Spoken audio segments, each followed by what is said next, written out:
새벽빛 묵상 고린도전서 11장 17절에서 34절. 같이 밥 먹는 사이. 이것이 가장 평범하면서도 특별한 사이입니다. 같이 살고 같이 일하는 사이입니다. 식사를 하면서 긴장도 풀어지고 사는 얘기도 하고 친해집니다. 또 바로 그렇기 때문에 친하지 않은 사람에게는 더 어색하고 불편한 시간일 수도 있습니다.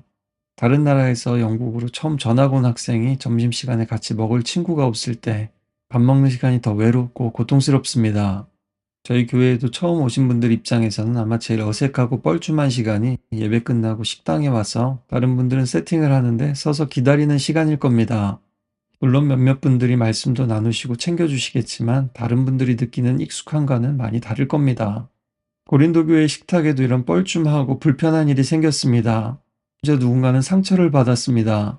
게다가 그때는 또 가정교회로 이루어졌기 때문에 이 애찬, 이 공동의 식사가 성찬과 함께 이루어졌습니다. 바울은 이들을 책망합니다. 이들은 모여서 예배하고 식사하고 성찬도 나누었습니다. 그런데 그 모임이 유익하지 않고 오히려 해롭다고 합니다. 성경은 성도들이 예배와 교제로 모이기를 힘쓰라고 합니다. 믿음 안에서 모이는 것은 정말 좋은 것이죠. 교회 사람들이 모인다고 다 거룩한 일이 되는 것은 아닙니다. 실제로 처음에는 말씀과 기도를 위해 모였다가 나중에는 사모임처럼 돼버리든지 거기서 시험에 들게 하는 일이 생기기도 합니다. 바울은 너희 중에 분쟁이 있다 함을 듣고 어느 정도 믿거니와 라고 하죠. 찬 식사에서 터진 문제는 갑자기 생긴 사건이 아니라 고린도 교회 안에 오래 쌓인 분열과 교만이 식탁에서 드러난 사건이라는 겁니다. 그러면서 너희 중에 파당이 있어야 너희 중에 옳다 인정을 받은 자들이 나타나게 될 거라고 합니다. 하나님께서 파당과 분열을 원한다는 뜻이 아니라 그 분열 가운데서 누가 하나님 뜻에 합한지가 드러난다는 겁니다. 여기서 분열은 단순히 의견 차이가 아니라 세상 속에서 사회적 경제적인 격차가 교회 공동체 안으로 그대로 들어왔다는 겁니다. 당시 그리스도인들은 유대인들과 달리 예배를 위해서 정부의 승인을 받지는 못했습니다. 당시 예배로 모이는 날에도 노동자들과 노예들은 일할 수밖에 없었습니다. 반면에 가정교회에서 모일 때는 상대적으로 부유하거나 사회에서 후원자가 될 만한 사람들의 가정에 모였을 겁니다. 고대 로마의 연회 문화는 사회적 지위와 서열을 강하게 반영했습니다. 같은 집에 초대받아도 신분에 따라서 자리와 음식의 질이 달라질 수밖에 없었죠. 따라서 좀 있는 사람들은 먼저 와서 풍성히 먹고 마셨고요. 늦게 올 수밖에 없었던 가난한 성도들은 굶주린 채 사회에서 느끼는 계급 차이를 그대로 느낄 수밖에 없었던 거죠. 그들이 늦게 도착했을 때는 음식이 부족하거나 이미 부유한 자들은 취해 있었던 겁니다. 그래서 바울은 묻습니다. 너희가 하나님의 교회를 업신여기고 빈궁한 자들을 부끄럽게 하느냐? 치를 주고 모욕을 줬다는 뜻입니다.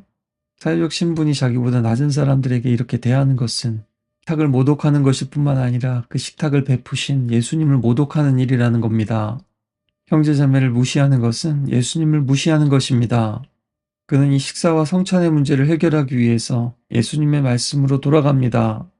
그들의 문제는 식사 질서의 문제가 아니라 십자가를 잊어버린 문제인 겁니다. 내가 너희에게 전한 것은 주께 받은 것이니 곧 주 예수께서 잡히시던 밤에 떡을 가지사 축사하시고 떼어 이르시되 이것은 너희를 위하는 내 몸이니 이것을 행하여 나를 기념하라. 예수님께서 잡히시고 제자들이 배신하고 흩어질 그 밤에도 그 못난 제자들을 위해서 예수님은 자신의 몸을 주셨습니다. 이것이 예수님께서 돌아가시기 전에 그 마지막 식탁에서 주신 메시지입니다. 그래서 모여서 예배하고 식사할 때마다 이것을 기억하라고 하신 거죠. 그러나 그들은 다른 성도들을 위하기는커녕 자신의 배만 채우고 있었습니다. 그에 또한 그와 같이 잔을 가지시고 이르시되 이 잔은 내 피로 세운 새 언약이니 이것을 행하여 마실 때마다 나를 기념하라. 예수님의 피는 새 언약의 피입니다. 죄로 인해 죽은 죄인들을 용서하고 원수가 된 사람들을 하나님의 자녀로 삼으시고 분열하고 흩어진 사람들을 하나님 안에서 하나로 묶는 피입니다. 예수님 자신은 찢기시고 떡은 나누어 주셨지만 그로 인해 찢겨진 사람들은 다시 하나가 되었습니다. 그런데 고린도 교회의 식탁에서는 다시 찢어지는 일이 발생한 겁니다. 떡을 먹으며 이 잔을 마실 때마다 그 죽으심을 기념할 뿐만 아니라 다시 오실 때까지 전해야 합니다. 따라서 성찬에 참여하는 사람은 자신만 챙길 수 없습니다. 떡과 잔을 받는 손은 움켜쥐는 손이 아니라 나누는 손이 되어야 합니다. 바울은 경고합니다. 주의 떡이나 잔을 합당하지 않게 먹고 마셔서는 안 된다고요. 그것은 주님의 몸과 피에 대해서 죄를 짓는 것이라고요. 그러니 자신을 살피고 난 후에 받으라고 합니다. 우리도 성찬식을 할 때 먼저 회개의 시간을 갖죠. 그러나 그것은 단순히 자기 성찰이 아니라 내가 공동체의 일부임을, 또 다른 지체들에 대해서 책임이 있음을 다시 한번 돌아보고 확인하는 시간이 되어야만 합니다. 또 거기에 합당하지 않은 것이 있다면 바로 잡아야만 하고요. 개인적인 차원에서뿐만 아니라 공동체적인 차원에서 점검하라는 겁니다. 이것이 주의 몸을 분별하고 먹고 마신다는 뜻입니다. 그리스도의 몸을 분별하는 사람은 형제를 알아봅니다. 또한 내가 받는 그리스도의 몸을 다른 지체들도 받고 있다라는 사실을 봅니다. 그 잔 안에서 보혈의 피만 보는 것이 아니라 구석에서 피눈물을 흘리고 있는 형제를 보는 겁니다. 바울은 고린도 교회 안에 약한 자와 병든 자와 잠자는 자도 적지 않다고 하면서 성찬의 남용과 하나님의 징계를 연결하고 있습니다. 공동체의 죄악에 대한 하나님의 실제적인 징계가 있었다라는 뜻입니다. 그러면서 그들이 살폈다면, 즉 분별했다면 이런 징계를 피할 수 있었을 거라고 말합니다. 우리는 심판을 두려워해야 합니다. 하지만 또한 여기서 징계는 교육하고 훈육하다라는 뜻이기도 합니다. 정죄는 심판을 위한 것이지만 징계는 회복을 위한 것입니다. 안타깝게도 역사적으로 보면 교회 안에서도 이 말씀을 많이 오해해 왔다는 것을 알 수 있습니다. 엄중한 책망도 담겨 있기 때문에 칭찬의 중요성이 강조되었죠. 거기까지는 참 좋습니다. 문제는 갈수록 그 애찬의 친밀함보다는 예전과 경외심을 강조하게 되었습니다. 이제 12세기를 지나면서는 회중들은 떡과 포도주를 받지 않고 사제가 축복하는 떡과 잔을 바라보기만 했습니다.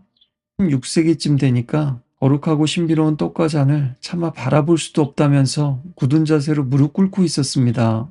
성찬의 의미가 무엇입니까? 첫 번째는 십자가에서 우리를 구원하신 예수 그리스도의 살과 피를 기념하는 것이고요. 더 나아가서는 완성된 하나님의 나라에서 우리가 누리게 될 축제의 식탁을 의미합니다. 그리고 지금 우리의 성찬과 애찬은요, 그날을 바라보면서 오늘도 믿음으로 살아가기 위해서 모든 것을 기념하고 기억하는 행위입니다. 이 충만한 의미를 씹어먹고 소화하고 체화하고 마치 위급한 환자가 수혈을 받듯이 주님의 피를 수혈하는 시간인 겁니다. 그래서 바울은 내 형제들아 먹으러 모일 때에 서로 기다리라 라고 권면합니다. 배고프면 집에서 먹으라고요. 성찬은 자기 배만 채우는 시간이 아니니까요. 먼저 먹지 말고 함께 먹고, 다만 먹지 말고 나누어 먹고, 어려운 입장에 있는 사람들도 배려하면서 함께 먹으라는 겁니다. 함께 살아가라는 겁니다. 하나님의 사랑도 기다림으로 나타날 때가 참 많습니다. 어리광을 부리고 어리석고 도망 어둠 속으로 숨고 도망치는 우리지만, 주님의 마음을 어렵게 하는 우리지만 그런 우리를 오래 참고 기다리심으로 결국 구원해 내셨습니다. 오늘 우리의 삶도 성찬과 같은 삶이 되게 해달라고 함께 기도했으면 좋겠습니다. 하나님 손에 들려서서 축복을 받고 그러나 결국 찢어지고 깨어지고 나누어져서 세상에 생명을 주는 그런 존재들 말입니다.